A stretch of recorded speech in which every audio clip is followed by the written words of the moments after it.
C'était l'été de l'année dernière et j'étais un étudiant fauché. Mes parents étaient heureux de m'aider à payer mes études. Mais mon université était située dans une zone urbaine et plutôt huppée. Bien que la plupart de mes frais de scolarité soient couverts, j'avais encore du mal à faire face au coût de la vie. La nourriture, les vêtements et les services publics étaient tous très chers. Je travaillais de longues heures dans un café local en tant que barista, mais cela commençait à nuire à mes études. Je suis spécialisée en biotechnologie, un domaine d'études très difficile et compétitif dans mon école. Les cours que je devais suivre étaient extrêmement difficiles et me prenaient beaucoup de temps. Parfois, je restais debout plusieurs jours d'affilée afin de concilier mes études, mes cours et mon travail. Mais il fallait bien que quelqu'un paie les abonnements de bus et d'épicerie. Je ne voulais pas avoir à sacrifier mes notes et mes futures opportunités de carrière uniquement parce que j'avais besoin d'argent dans l'immédiat. Le pire dans tout ça, c'est que j'avais à peine une vie à moi. Avec les partiels qui arrivaient et les examens quelques semaines plus tard, sortir avec des amis ou m'amuser en général n'était pas vraiment une option. J'avais besoin de gagner beaucoup d'argent rapidement et quelque chose que je pouvais faire de préférence dans le confort de mon propre dortoir. J'ai immédiatement pensé aux emplois en ligne, mais aucun d'entre eux ne semblait légitime. La plupart d'entre eux demandaient peu de temps, mais ils ne rapportaient manifestement que peu d'argent. J'ai demandé à une de mes amies de classe supérieure et elle m'a suggéré plusieurs choses. Au début, nous pensions à trouver un papa gâteau. Mais cela nécessitait parfois de rencontrer ces vieux hommes effrayants en personne, ce dont je n'étais pas très friande. Mais ensuite, mon amie a suggéré de vendre des photos de moi un peu plus révélatrices en ligne. Elle a affirmé qu'elle et beaucoup d'autres personnes qu'elle connaissait l'avaient fait des tas de fois et qu'il n'était même pas nécessaire de montrer son visage ou une grande partie de son corps. Les gens paient des sommes ridicules, même pour des photos légèrement obscènes, et vu que ma colocataire venait de déménager avec son petit ami, je me suis dit que c'était peut-être ma meilleure solution. J'avais cette chambre pour moi toute seule, et il n'y avait vraiment aucun mal à faire ça à ce stade. Je me suis immédiatement inscrit en tant que créateur d'OnlyFans. OnlyFans semble être le plus crédible et le plus populaire de ces types de sites. Ils semblent aussi être les plus sûrs et sont très libéraux quant aux bénéfices que les créateurs peuvent garder. De toute façon, presque toutes les autres filles de mon campus en ont un dans leur bio Instagram, alors je me suis dit qu'il n'y avait pas vraiment de mal à essayer et que j'avais plus trop d'autres options de toute façon. C'était beaucoup plus facile que je ne le pensais de commencer. Plutôt jeune femme, je me suis considérée comme ayant un corps décent. J'ai économisé pour acheter une lampe circulaire bon marché, mais efficace sur Amazon, et mon smartphone avait un assez bon appareil photo de toute façon. J'ai commencé par prendre une photo de profil. On ne voyait rien au-dessus de mon menton. C'était moi, posant tout mignon avec seulement mes sous-vêtements. J'ai acheté une promotion d'une page Twitter assez importante pour mes seuls fans, et ça semblait fonctionner. J'avais déjà obtenu quelques abonnés et fans. Je n'étais pas dans le top 10 ou quoi que ce soit, mais mes investissements initiaux dans la lumière et la promotion ont tous été remboursés en quelques jours. J'ai même pris la semaine suivante un congé de travail. J'ai fini par prendre des congés la semaine suivante. Je voulais étudier pour mes examens de mi-session et à ce stade, les fans d'OnlyFans semblaient jouer les billets assez bien. Mon public semblait être un mélange d'hommes jeunes et vieux. Mais un jour, alors que j'envoyais des messages à quelques fans, j'ai remarqué une demande de DM avec un montant de paiement inhabituellement élevé. Bien sûr, beaucoup de ces gars avaient leur propre penchant bizarre, et étaient prêts à payer une somme surprenante juste pour voir mes pieds parfois. Mais là, c'était encore plus étrange. J'ai reçu un message direct de quelqu'un dont le nom d'utilisateur était John Doe, et il était prêt à payer 100 $ juste pour une photo de moi souriant. J'ai d'abord pensé qu'il avait ajouté un 0 supplémentaire par accident, alors je lui ai renvoyé un message juste pour m'assurer qu'il renvoie la demande avec le bon montant. Mais cet homme était sérieux. Il voulait voir une photo de moi souriant pour 100 $. J'ai pris un selfie immédiatement et je le lui ai envoyé. Il les a payés en totalité et nous avons continué à échanger des messages. Il voulait voir une vidéo de mon corps entier, du cou jusqu'en bas. Je l'ai fait et il a payé environ 50 $. Il voulait voir une photo de mes mains et je lui ai également envoyé.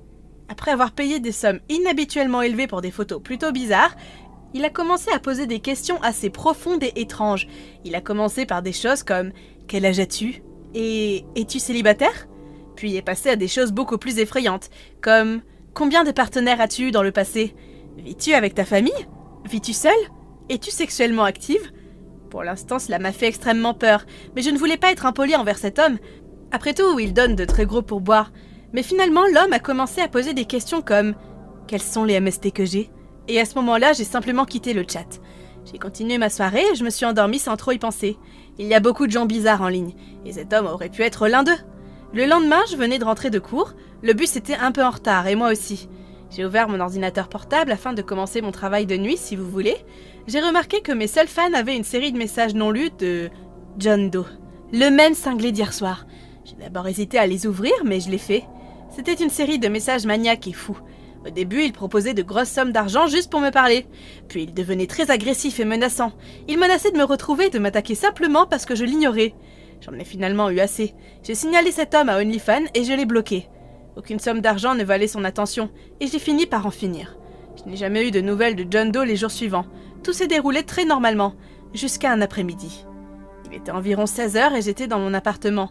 J'étais dans la cuisine et j'avais besoin d'un peu d'air frais, alors je suis sortie sur mon balcon pour prendre quelques respirations profondes. Mais en scrutant la vue, j'ai remarqué un de mes voisins sur son balcon. Ce n'était évidemment pas particulièrement bizarre, mais j'ai remarqué qu'il regardait fixement mon immeuble. C'était un vieil homme qui me regardait d'une manière un peu intense et anxieuse. Je lui ai fait un petit signe de la main en guise de geste amical, mais je n'ai reçu aucune réponse. C'était bizarre, ai-je pensé. Mais ensuite les choses sont devenues encore plus bizarres. L'homme a sorti une paire de jumelles et m'a fixé avec. Puis il a commencé à balayer mon immeuble de haut en bas avec ses jumelles. J'étais extrêmement troublée par cela. C'était comme s'il cherchait quelqu'un. Est-ce que ça pouvait être moi? Pourquoi cet homme m'espionnerait-il? Je suis retournée à l'intérieur et j'ai essayé de m'en débarrasser. C'est alors que j'ai compris. John Doe de la nuit dernière. Est-ce que ça pourrait être l'homme qui me laisse ce message? Est-ce que cet homme effrayant d'OnlyFans pourrait vivre juste en face de chez moi? Je savais que je n'avais pas de temps à perdre. Alors j'ai immédiatement signalé l'homme à mon immeuble. Le service de sécurité de mon immeuble m'a alors signalé qu'ils avaient parlé à l'homme, mais qu'ils n'avaient pas trouvé de preuves suffisantes qu'il faisait quelque chose de mal. Ils ont même essayé d'en parler à la police, mais ils ont abandonné l'affaire parce que, il n'y avait rien à signaler. J'ai été très irritée par tout ça, mais je n'ai plus jamais vu l'homme me reluquer. Alors je me suis dit qu'il avait compris le message. Mais un jour, je rentrais à pied d'une course à l'épicerie. Je n'étais qu'à quelques rues de mon immeuble et c'était le milieu de la soirée. Il commençait à faire un peu sombre, mais il y avait des lampadaires, et mon immeuble était dans un quartier plutôt agréable. Au fond de moi, je savais que c'était une décision stupide à prendre, parce que j'étais une jeune femme, mais bon sang, je voulais juste manger un peu. C'est alors que je marchais, et je me suis sentie observée. J'avais l'impression bizarre qu'il y avait une paire d'yeux rivés sur moi pendant que je marchais dans la rue. Les escaliers de mon immeuble n'étaient qu'à quelques pâtés de maison, mais plus j'étais effrayée, plus la distance semblait s'allonger. J'ai regardé fixement mon environnement, et j'ai remarqué le vieil homme de l'autre côté de la rue, les yeux fixés sur moi. Je ne pouvais pas le croire, l'homme était de retour. J'ai commencé à essayer de marcher un peu plus vite, et j'ai entendu des bruits de pas derrière moi. Plus mes pas étaient rapides, plus ceux du vieil homme l'étaient aussi. À ce moment-là, c'était une course de marche rapide entre le vieil homme et moi. Je n'étais pas le coureur le plus rapide du monde, mais j'étais beaucoup plus jeune que l'homme. Avec un peu de chance, j'arriverais à le semer. Je me suis rapidement précipitée vers un coin de rue et je suis restée là à attendre. J'étais derrière un arrêt de bus et je me cachais essentiellement pour sauver ma vie.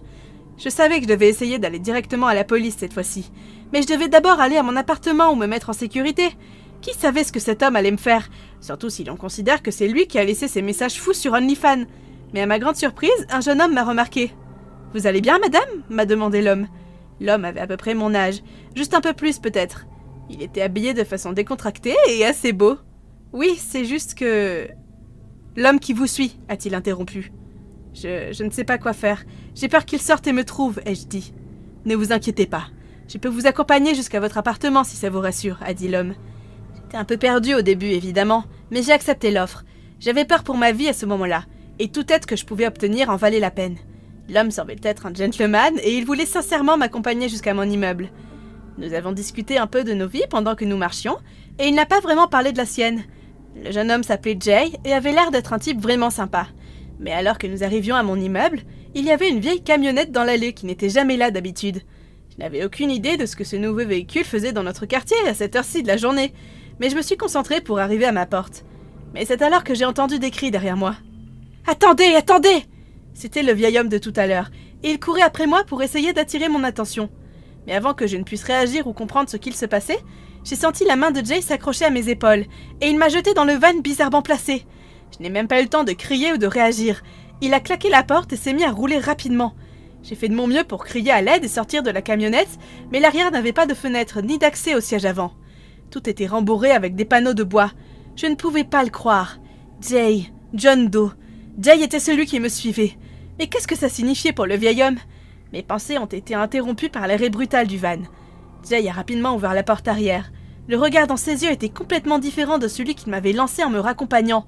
Il avait ce regard fou sur son visage, comme s'il était une personne complètement différente. Il m'a tiré hors du van après m'avoir scotché la bouche et bandé les yeux.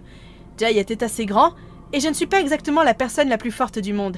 alors je n'ai même pas pu résister. Il m'a traîné dans un bâtiment. Je n'avais aucune idée de l'endroit où j'étais, et je paniquais quand il m'a laissé dans ce qui semblait être un sous-sol.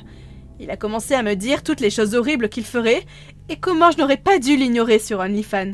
Il est parti et je suis restée assise là pendant ce qui n'aurait pu être que quelques minutes, mais qui m'a semblé des heures. J'avais perdu tout espoir. C'était vraiment ça. C'était comme ça que ma vie allait se terminer. Ma vie entière défilait devant mes yeux.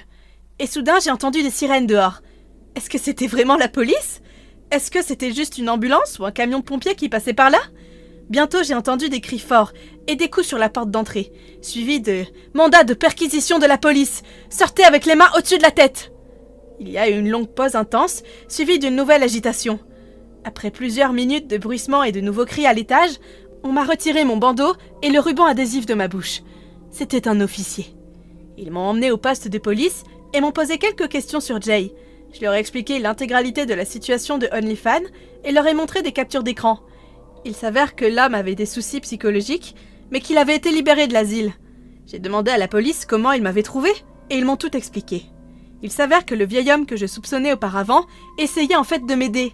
Selon la police, Jay avait réussi à repérer mon adresse IP grâce à OnlyFans et avait découvert où je vivais. Il se trouve qu'il vit assez près de chez moi, et les images de vidéosurveillance montrent Jay venant à mon appartement et analysant le chemin que je prends pour rentrer chez moi depuis la même camionnette. Le vieil homme regardait avec des jumelles parce qu'il voulait savoir pourquoi il y avait un nouveau véhicule dans le quartier et ce qu'il faisait près de mon immeuble. Il s'avère qu'il me suivait ce jour-là pour s'assurer que je rentrais chez moi en sécurité. Il était très méfiant envers Jay dans ce van. Il pensait que Jay allait me faire quelque chose, mais quand il l'a découvert, il était trop tard. C'est le vieil homme qui a filmé le numéro de plaque du van et l'a signalé à la police. Immédiatement, la police a utilisé les caméras de circulation et les enregistrements afin de trouver où la camionnette allait et où elle pourrait finir. Dès que je suis rentrée chez moi, j'ai expliqué à mes amis ce qu'il s'était passé. Et j'ai supprimé tout mon compte OnlyFans juste après. Je suis vite retournée travailler dans mon café et j'ai essayé de reprendre ma vie normale. Cela fait environ 1 an que c'est arrivé, et le vieil homme a déménagé puisqu'il est maintenant dans le centre de soins pour personnes âgées à proximité. Et bien que nous soyons rarement en contact, nous ne mentionnons jamais Jay ni l'incident. Je m'appelle Jack, mais l'histoire d'horreur que je vais vous raconter ne m'est pas arrivée à moi. C'est arrivé à une de mes amies proches. Son nom est Cecilia. Pour le contexte, je suis un homme de 20 ans. Nous nous sommes rencontrés à la réunion d'intégration après notre premier jour de collège.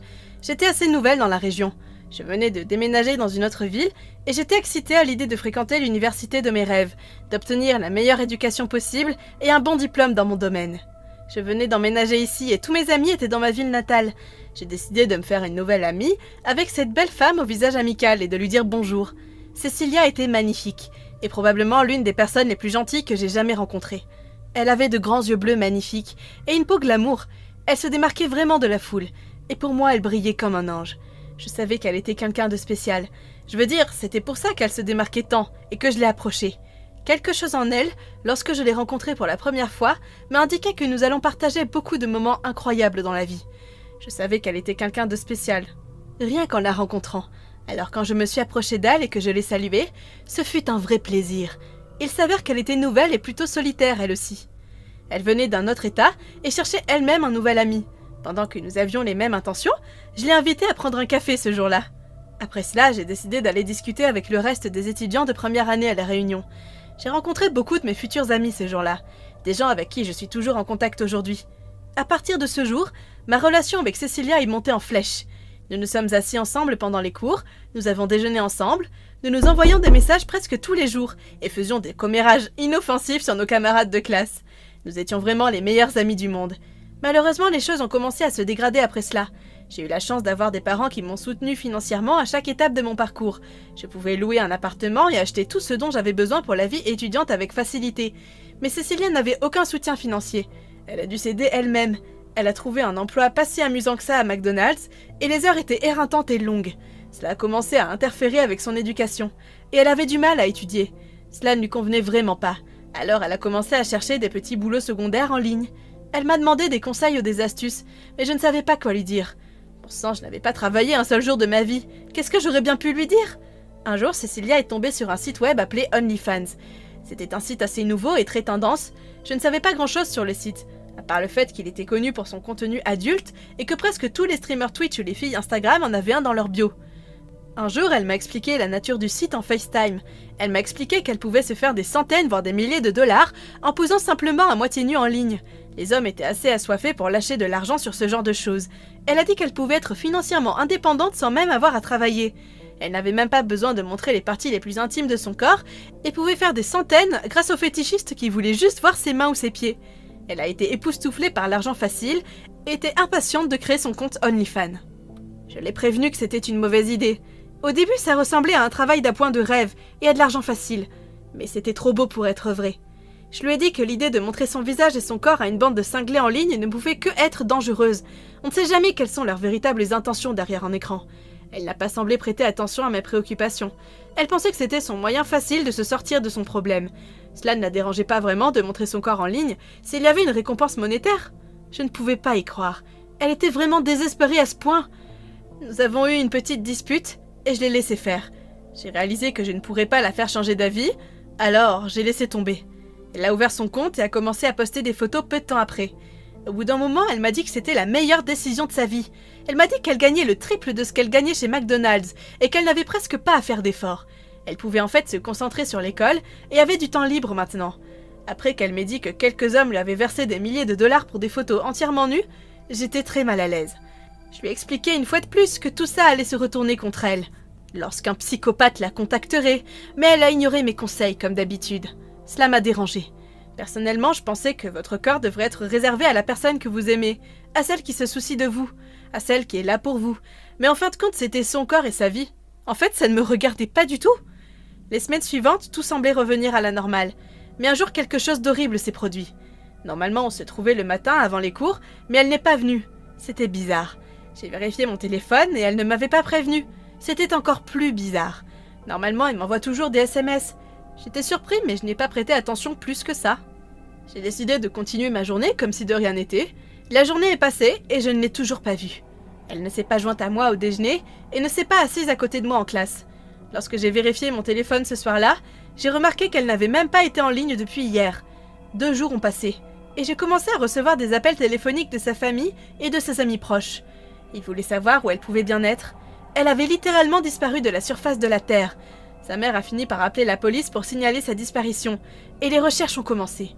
Pendant quelques jours, la police a demandé à tous ceux qui l'entouraient, y compris moi, où ils l'avaient vue pour la dernière fois. Mais après quelques jours de recherches supplémentaires et toujours aucune trace d'elle, la police a demandé à ses volontaires de les aider. Moi et plusieurs de ses autres amis avons décidé de participer aux recherches. Armés de lampes de poche, nous avons tous parcouru la forêt locale. C'était épuisant.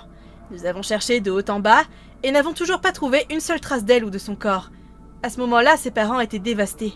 Ils pleuraient déjà, car ils savaient qu'après une telle disparition, les chances de survie étaient très faibles. La police a finalement obtenu un mandat pour fouiller son appartement, mais lorsqu'ils ont regardé, ils n'ont vu aucune trace de violence ou de ce qui aurait pu se passer. Rien n'a été touché. Ils s'attendaient à une scène de bagarre, des assiettes cassées ou un lien désordre, mais ça ne collait pas. Si elle avait été enlevée, il y aurait eu des traces ou des signes. Mais non, les détectives ont trouvé l'appartement propre. La seule piste qu'ils avaient était la page OnlyFans ouverte avec ses photos. Ils ont supposé que c'était le fait d'un de ses adeptes peut-être. La police a examiné minutieusement son ordinateur portable, mais n'a toujours rien trouvé. Ses messages et ses abonnés n'ont révélé aucune information. Même leur meilleur enquêteur n'avait aucune idée de l'endroit où elle se trouvait. Il n'y avait aucune trace d'elle. Si elle était encore en vie, il n'y avait ni suspect, ni témoin. La police et les bénévoles l'ont recherchée pendant encore 1 mois. Et ils ont fait tout ce qu'ils pouvaient. Ils ont accroché des prospectus et l'ont affiché sur les médias sociaux. Pourtant, elle n'a pas été retrouvée. La police a fini par classer l'affaire. Sa famille et ses amis étaient dévastés. Je me suis considéré comme chanceux et j'ai poussé un soupir de soulagement. Mon plan avait réussi et j'en étais heureux. C'était une bonne idée. J'ai laissé son corps dans le sous-sol d'une ferme abandonnée, à une centaine de kilomètres de la ville. Personne ne m'a soupçonné parce que je jouais le rôle de la victime, un bon ami qui ne voulait que le meilleur pour elle. Je lui ai dit de ne pas utiliser OnlyFans, mais elle ne voulait pas m'écouter. Je ne pouvais pas laisser quelqu'un d'autre que moi regarder son corps. Je détestais l'idée que ces vieux hommes effrayants la voient. Je détestais voir ses photos en ligne. Elle ne pouvait être qu'à moi, et à moi seule. Peut-être que s'il n'avait pas été aussi têtu et avait écouté mes conseils, elle aurait vécu. Nous étions faits l'un pour l'autre. Nous aurions été parfaits ensemble, mais elle m'a juste traité comme un ami. Je suis parfaitement bien avec ce que j'ai fait. Je ne le regrette pas. Je veux commencer l'histoire en vous faisant savoir que je ne me considère en aucun cas comme un héros. Je pense que ce que j'ai fait était complètement nécessaire et n'avait pas besoin de validation ou d'éloge. N'importe quel être humain un peu décent aurait fait la même chose s'il avait été à ma place. L'histoire s'est déroulée il y a plusieurs mois et elle est encore très fraîche dans ma mémoire. C'était fin novembre et mon ennui en quarantaine avait atteint son paroxysme. Nous étions à la maison depuis près d'1 an à ce moment-là et mon comté a procédé à son 2e confinement complet, après un nouveau pic de cas. Je suis un jeune homme et disons qu'être enfermé toute la journée a fait ressortir certaines pulsions en moi. La fille que je voyais au départ avait rompu avec moi et ma vie sexuelle s'était tout bonnement arrêtée là. Bien sûr, j'avais du travail, un chat dont je devais m'occuper, des corvées à faire, mais je peux parler au nom de tous en disant que la plupart d'entre nous sont assez agités dans l'isolement. Un matin, je me suis retrouvée à parcourir les médias sociaux et je suis tombée sur une fille très attirante. Elle avait un peu moins de 8000 followers sur Instagram et environ 3000 sur Twitter. Elle s'appelait Anna et elle était incroyablement belle. Elle semblait avoir un peu de succès en ligne. Après avoir traqué un peu ses réseaux sociaux et trouvé l'arbre en lien dans sa bio, j'ai découvert qu'elle n'avait pas de OnlyFans. Normalement, je ne dépense pas d'argent pour ce genre de choses. Il y a beaucoup de matériel obscène en ligne gratuitement.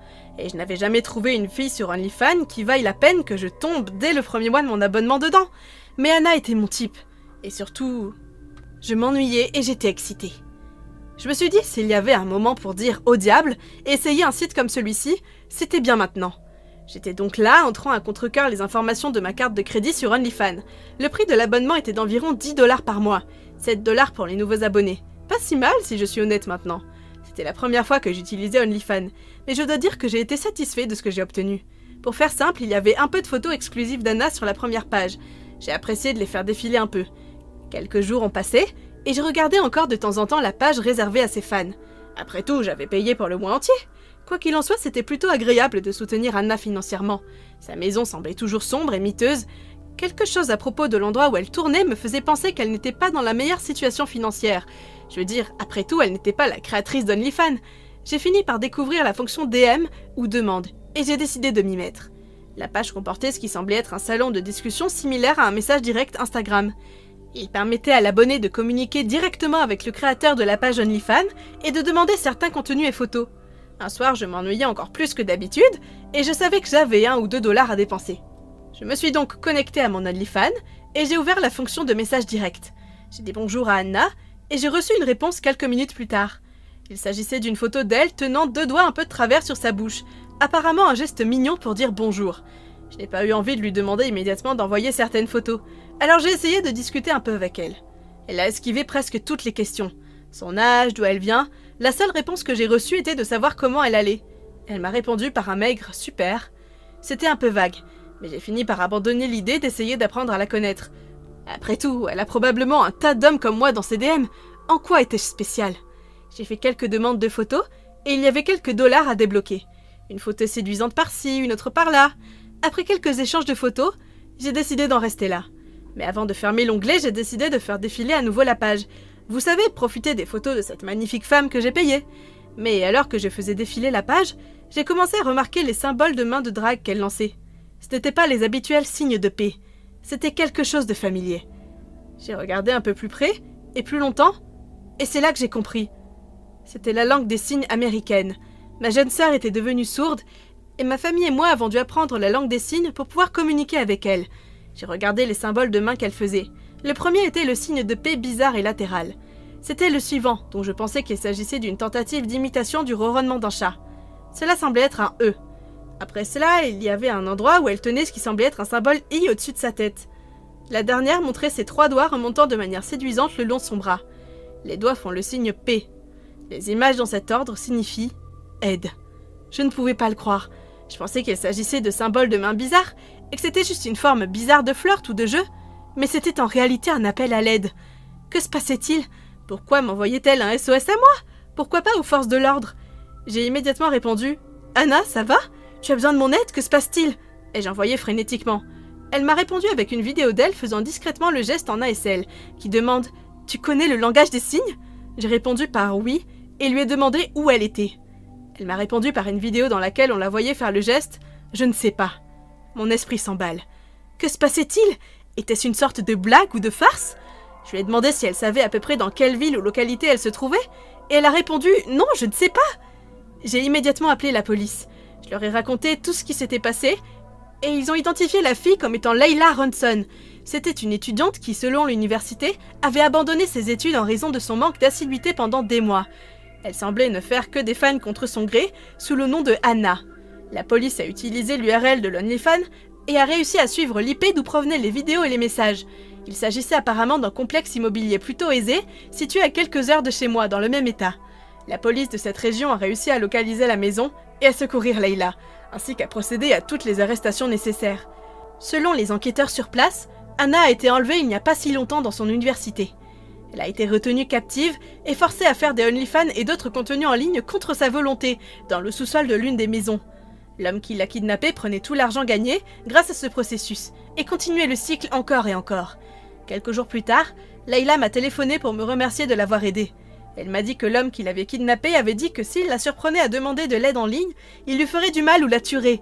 Il jetait de temps en temps un coup d'œil du coin de la cave pour voir ce qu'elle faisait, et il s'assurait qu'elle ne demandait pas de l'aide avec son compte OnlyFans.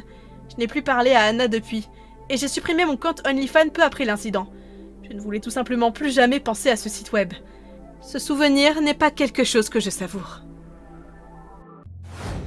J'ai ouvert mon compte OnlyFans il y a quelques années maintenant, et on m'a reconnu 3 fois au total à cause de mes tatouages. Je les recouvre pour mon travail parce que c'est le genre de travail qui ne veut pas que vous les montriez comme ça, sans parler d'à quel point ils paniqueraient s'ils savaient que j'avais un compte OnlyFans. Le fait est que j'aime être discrète, et la plupart de mes abonnés semblent le comprendre. La première fois arriva une semaine après mon anniversaire.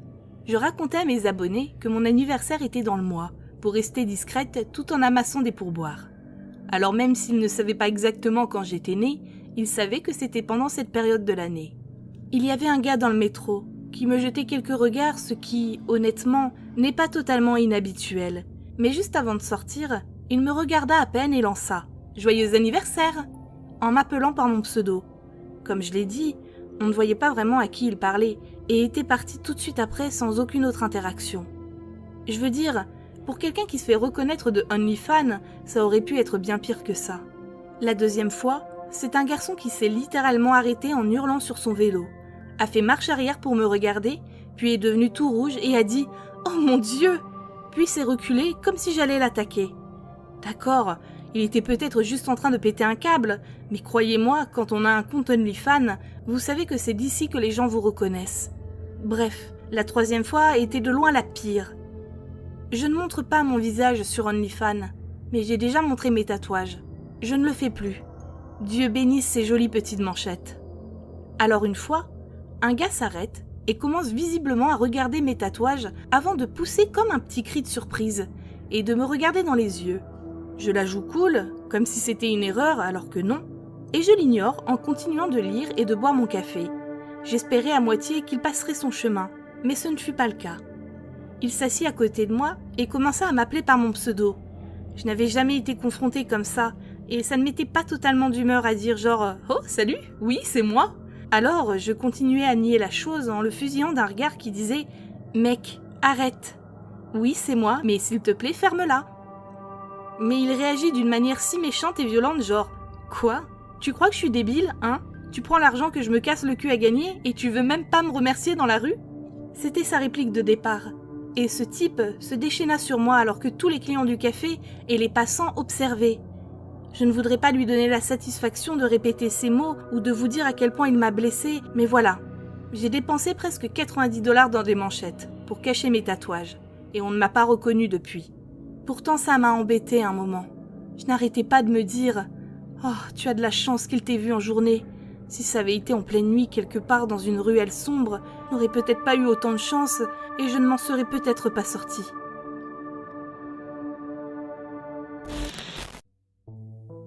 Tout d'abord, laissez-moi dire que ceci n'est pas un acte d'accusation contre OnlyFans. Si quelqu'un veut gagner de l'argent en partageant des photos d'eux et de leur corps, c'est leur droit, et je le respecte. Je ne porte aucun jugement sur les personnes qui choisissent de le faire. Mais juste pour être clair, OnlyFans a bien failli ruiner ma vie alors que je ne m'y suis jamais inscrite. Tout a commencé quand j'ai rompu avec le garçon que je voyais depuis 3 ou 4 mois. En tant que mère célibataire, il est plus difficile d'avoir des rencarts que je ne le pensais. Mais en même temps, je comprends. Pourquoi quelqu'un voudrait élever un enfant qui n'est pas le sien ? Enfin, j'aimerais que plus d'hommes y soient ouverts, étant donné que c'est avec l'un d'eux que j'ai eu un enfant.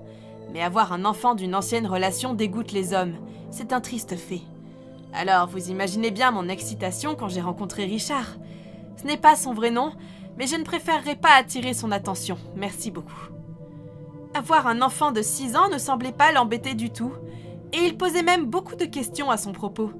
Je trouvais tout ça si rafraîchissant et mature que lorsque Richard me proposa un rencard, je faillis lui arracher le bras en acceptant l'invitation. Mais alors, les premiers signaux d'alerte apparurent lorsqu'il commença à faire des commentaires à propos de mon fils l'appelant papa. Ce n'était pas vraiment le signal, c'était plutôt lorsque je lui répondis « Non, mon fils a un père et je ne veux pas qu'il soit perdu en grandissant ». Richard ne semblait pas du tout respecter ce point de vue et raconta même des choses assez personnelles sur mes goûts masculins et sur l'intégrité du père de mon fils. C'était une situation compliquée, je l'admets, mais le point de vue de Richard sur tout cela était franchement dégoûtant et misogyne. Mais étant donné que la situation n'était pas habituelle, je ne voulais pas laisser tomber aussi vite, d'autant plus que les hommes comme lui semblent être difficiles à trouver. Mais alors, après 2 mois de disputes pas si régulières, je dois dire, je devais faire face aux conséquences et accepter le fait que s'il y avait un homme fait pour moi dans le monde, ce n'était certainement pas lui. Je suis sortie avec des hommes pendant 18 mois qui ont tous mieux pris la rupture que Richard. C'est toujours difficile, mais je crois déjà vous avoir dit ce que Richard a fait. Vous ne croyez pas que j'inventais tout cela ? Inutile de dire que sa réaction justifia complètement ma décision de rompre. Rompre, c'est exactement le terme que j'avais utilisé. Mais cette rupture était loin d'être la fin de mon supplice avec Richard. Et vous savez quoi ? C'était aussi un peu de ma faute. En fait, c'est principalement de ma faute. Parce que si je ne lui avais pas fait aussi confiance, je ne serais même pas en train d'écrire ceci. Ma plus grosse erreur a été de faire confiance à Richard pour garder certaines photos que je lui avais envoyées. Des photos privées. Je crois que je lui faisais confiance parce que... il m'avait aussi envoyé des photos de lui. Je pense que c'est la raison pour laquelle il y a aussi peu de fuites de photos nues. C'est comme les Américains et les Russes pendant les années 80, assurant la destruction mutuelle. Si tu postes la mienne, je poste la tienne. Mais après notre rupture, j'avais supprimé toutes ces photos intimes, et j'étais suffisamment bête pour croire qu'il avait fait la même chose. Et peu de temps après, j'ai reçu un message d'une amie me disant quelque chose comme « Oh, tu as un compte OnlyFans ? T'assures, meuf ?» J'ai dû lui demander ce qu'était OnlyFans. Je n'en avais littéralement aucune idée. Elle me répondit « Tu blagues, hein ? C'était censé être un secret ?» Je me suis immédiatement mis à la recherche de OnlyFans sur Internet. Et vous pouvez bien imaginer que j'étais choquée par les résultats. Le site entier consiste essentiellement en des photos de nus. Et pour ceux qui ne sont pas familiers, et d'après ce que j'ai trouvé, les filles en question touchent pas mal d'argent. C'est sûr que je n'irai pas non à 2000 $ de plus par mois, mais je n'avais pas créé de compte, n'est-ce pas ? Je demandais à mon amie de m'envoyer tout ce qu'elle trouvait avec mon nom. Et alors, qui l'eût cru, il y avait un foutu compte OnlyFans à mon nom. Et la photo de profil et celle de couverture étaient une photo cochonne que j'avais envoyée à Richard. L'abonnement au profil était gratuit, alors je créai un compte idiot pour m'abonner et découvrir que Richard avait posté environ 10 photos différentes que je lui avais envoyées, avec toutes les descriptions dégoûtantes que je ne préférerais pas répéter ici. J'étais en colère, très en colère. Mais je commençais à avoir peur lorsque je vis qu'il avait enregistré mon adresse tout entière, numéro d'appartement, code postal, tout ça. Je compris le degré de danger dans lequel j'étais et j'éclatai en sanglots, pensant que mes propres actes égoïstes avaient exposé mon fils unique au danger. Je savais que Richard avait fait tout cela et que je sais que s'il avait été normal, alors non, ce ne serait pas arrivé. Mais je suis mère, je devrais savoir cela. Je ne suis plus une adolescente en recherche d'attention, mais je voulais me sentir désirée. Les gens peuvent bien comprendre ça. Finalement, j'ai réussi à faire supprimer le compte et je crois que désormais les sites comme OnlyFans vérifient votre identité pour que de telles choses ne se reproduisent plus. Mais que se passerait-il si quelqu'un volait la carte d'identité d'une fille ou autre ? Leur système n'élimine pas entièrement la possibilité de créer de faux profils. Comme je l'ai dit au début, je ne juge pas les personnes qui souhaitent faire cela. J'espère simplement qu'ils pensent à leur sûreté et à leur sécurité, parce que je crois qu'on le sait tous, de vrais psychopathes traînent là dehors. Basée à Richmond, au Texas, influenceuse Instagram et mannequin en freelance de 33 ans, Janae Gagner menait la vie que beaucoup d'autres rêvent d'avoir. Avec plus de 2 millions d'abonnés sur ses nombreux réseaux sociaux, on rapporte que Gagner gagnerait net un salaire à 6 chiffres grâce à de nombreux sponsorings et contrats d'adhésion. Sous le pseudonyme Mercedes More, Gagner était suivie sur les réseaux par des personnes comme Cardi B, Megan Thee Stallion, Snoop Dogg et Meek Mill. Dès août 2020, elle était probablement l'influenceuse la plus connue au monde. Comme beaucoup de ses pairs, l'apparition d'un site comme OnlyFans représentait une opportunité lucrative pour Gagner. Elle pourrait interagir d'autant plus intimement avec son nombre d'abonnés gargantuesque, tout en ouvrant une source de revenus potentiellement massive. Mais d'après Mark, le père de Janae, la dose titanesque d'attention qu'elle a reçue lui rapportait autant de problèmes que de bénéfices. On a gardé les choses très privées, même certains de ses amis ne connaissaient pas son vrai prénom. Ils l'appelaient seulement Mercedes. J'ai dû faire déménager ma fille 3 fois à cause de mon inquiétude. Il raconta en fin d'année, l'an passé, le simple nombre de personnes qui la suivent sur internet m'effrayait, ajouta-t-il. Certains la suivent puisqu'ils l'admiraient, l'aimaient même, mais certains étaient fous et obsédés. C'était de toute évidence malsain. Alors, aux alentours de 16h le dimanche 29 août 2020, alors que Mark Gagner n'avait pas eu de nouvelles de sa fille depuis presque 48 heures, il décida de s'arrêter à son appartement pour vérifier que tout allait bien. Il se gara, toqua à sa porte, mais personne ne répondit. Mark Gagner sortit alors son téléphone et appela sa fille, presque persuadé de l'entendre vibrer à l'intérieur. Il entendit alors du mouvement à l'intérieur de la maison. Il n'avait pas eu de nouvelles de sa fille depuis des jours et personne n'était venu lui ouvrir son appartement. Alors qui est-ce qu'il entendait bouger à l'intérieur ? Mark raconta alors qu'il commençait à penser que quelque chose de vraiment mauvais s'était passé. Alors l'instant suivant, il recula et lança son pied dans la poignée, projetant la porte grande ouverte dès le premier coup. Ce qu'il vit à l'intérieur lui brisa immédiatement le cœur. Sa fille bien-aimée était là, allongée et inerte en bas des escaliers. Son appartement avait été entièrement retourné, et il semblait y avoir des graffitis faits au rouge à lèvres un peu partout sur les murs. Mais avant même d'avoir le temps de les examiner, Mark Gagner entendit un bruit à l'étage. Mark raconta que sur le moment, il crut que sa fille avait peut-être trébuché et s'était brisé le cou. Mais en entendant ce bruit à l'étage, il se rua en haut des escaliers à la vitesse de la lumière. Il trouva alors un homme, jaillissant dans une mare de son propre sang, gargouillant et s'étouffant, un couteau enfoncé dans la gorge, mourant à petit feu. Mark lui réclama des réponses, mais il était déjà trop tard. Il décéda quelques instants après l'arrivée du père de Janae dans son appartement. Mais après un coup du sort troublant, Mark Gagner ne fut pas rongé par les questions très longtemps puisque, après avoir appelé les urgences, il commença à lire les graffitis gribouillés sur les murs. Une partie disait « J'ai été utilisé pour de l'argent ». Une autre indiquait « J'aurais dû rester en Floride ». La dernière partie que Mark lut disait « Je regrette d'être tombé amoureux. Pardon au propriétaire et à ma famille ». Il ne put pas se résoudre à en lire plus. L'assassin semblait avoir passé des jours à gribouiller les murs et avait résumé ses sentiments et son mobile en quelques phrases seulement. Et cela voulait dire que le pire cauchemar de Mark devenait réalité. L'assassin de Janae s'avéra être un homme de 34 ans venant de Floride et nommé Kevin Accorto. Cet homme avait une telle obsession malsaine pour Janae qu'il réussit curieusement à la localiser et à l'assassiner avant de se suicider. Il n'avait pas de casier judiciaire là où il vivait, mais pendant l'enquête qui suivit, la police tenta d'établir qu'il avait déjà eu des problèmes de santé mentale. « Je ne sais même pas comment il l'a trouvé », raconta plus tard Mark Gagner. « J'étais son garde, je ne disais même pas à ses amis où elle vivait. La police ne sait toujours pas quand ni comment il est entré au Texas. Beaucoup de choses sont encore un mystère. » Le rappeur canadien Tory Lanez annonça la mort de Janae en lui rendant hommage en postant une photo d'elle avec écrit « Repose en paix, reine ». Mais peu d'hommages parlaient des causes de sa mort.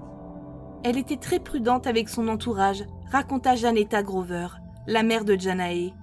Mais malheureusement, quelqu'un l'a traqué et a tué mon bébé. Il est irréfutablement terrifiant et odieux que Kevin Accorto ait pu localiser et tuer une jeune femme si innocente. Les peurs de Mark Gagner étaient clairement justifiées.